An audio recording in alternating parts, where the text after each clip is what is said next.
দেখতে পাবো যে কোথায় আসলে অপরচুনিটি তৈরি হবে। জার্মানিতে বিভিন্ন বিশ্ববিদ্যালয়ে অধ্যয়নরত 11 বাংলাদেশি কৃতি শিক্ষার্থীকে বৃত্তি দেওয়া হয়। স্থানীয় সময় শনিবার জার্মানির 16টি প্রদেশ থেকে এই মিলন মেলায় যোগ দেন শিক্ষার্থীরা। অনুষ্ঠানে প্রধান অতিথি হিসেবে ছিলেন জার্মানিতে বাংলাদেশ দূতাবাসের পলিটিক্যাল মিনিস্টার কাজী মোহাম্মদ জাবেদ ইকবাল। এ সময় জার্মানিতে বাংলাদেশের শিক্ষার্থীদের সম্ভাবনা ও সফলতার বিষয় তুলে ধরেন বক্তারা। জার্মানিতে গত কয়েক বছরে বাংলাদেশি স্টুডেন্টদের আগমনের পরিমাণ অনেক বেশি বৃদ্ধি পেয়েছে।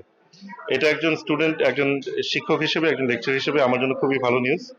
তার কারণে বাংলাদেশিরা একসাথে পড়ালেখা করতে পারবে, একটা কমিউনিটি হিসেবে নিজেদেরকে তৈরি করতে পারবে শহর ভিত্তিক ভাবে।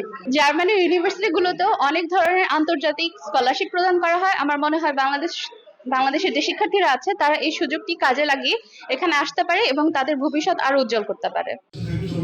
জার্মানির বিভিন্ন খাতে, বিশেষ করে প্রকৌশল, নির্মাণ প্রকল্প, তথ্য প্রযুক্তি, স্বাস্থ্যসেবা, হোটেল ও পর্যটন খাতে দক্ষ জনবলের যে সংকট চলছে তার নিরসনে বাংলাদেশি তরুণরা এগিয়ে আসতে পারেন বলে মনে করেন অতিথিরা। জার্মানি ইকোনমি এখন একটু ডাউন অবস্থায় আছে। এই ডাউন অবস্থার মধ্যেও আপনারা জানেন যে 4 লক্ষ পজিশন খালি আছে।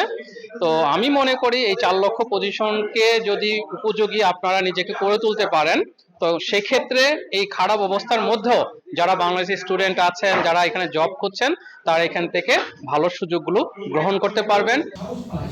অনুষ্ঠানের শেষ পর্বে বিদেশ থেকে বৈধ উপায়ে টাকা পাঠানোর অ্যাপ ট্যাপ সেন্ড এবং উচ্চশিক্ষা ও অভিবাসন বিষয়ক তথ্য সরবরাহকারী প্রতিষ্ঠান ডিগ্রিওয়ালা.com এর সৌজন্যে জার্মানির বিভিন্ন বিশ্ববিদ্যালয়ে স্নাতক এবং স্নাতকোত্তর পর্যায়ে অধ্যয়নরত 11 কৃতি শিক্ষার্থীকে এককালীন 40,000 টাকার বৃত্তি দেওয়া হয়। শিক্ষার্থীদের নিয়ে এমন আয়োজনে সন্তুষ্ট শিক্ষার্থীদের সংগঠন ভাসিকো। আজকে যে অনুষ্ঠানের আয়োজন করা হলো, এই ধরনের অনুষ্ঠান যদি জার্মানিতে নিয়মিত হয়, বাংলাদেশি শিক্ষার্থী যারা আছেন জার্মানিতে তারা নিশ্চয়ই অনেক বেশি মোটিভেটেড হবেন আরো ভালো পড়াশোনা করার জন্য, ভালো ফলাফল করার জন্য, এবং দেশের উন্নয়নেও তারা কিন্তু বেশ ভালো ভূমিকা রাখবেন বলে আমি বিশ্বাস করি। যারা স্কলারশিপ পেয়েছে তাদের এবং যারা পায়নি তাদের নিয়ে একটি পূর্ণমেলন অনুষ্ঠান করা হয়েছে এবং সামনে যারা স্কলারশিপ পেতে চায় তাদেরকে আগ্রহী করার জন্য বাসিক এই উদ্যোগটি নিয়েছে।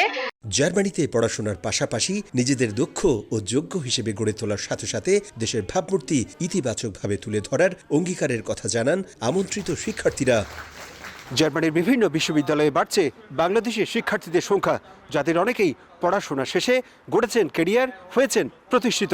তাই জার্মানিতে আসতে আগ্রহী বাংলাদেশি তরুণদের নিজেদের আগে থেকে প্রস্তুতি নেওয়ার পাশাপাশি জার্মান ভাষার উপর জোর দেওয়ার পরামর্শ অভিজ্ঞদের।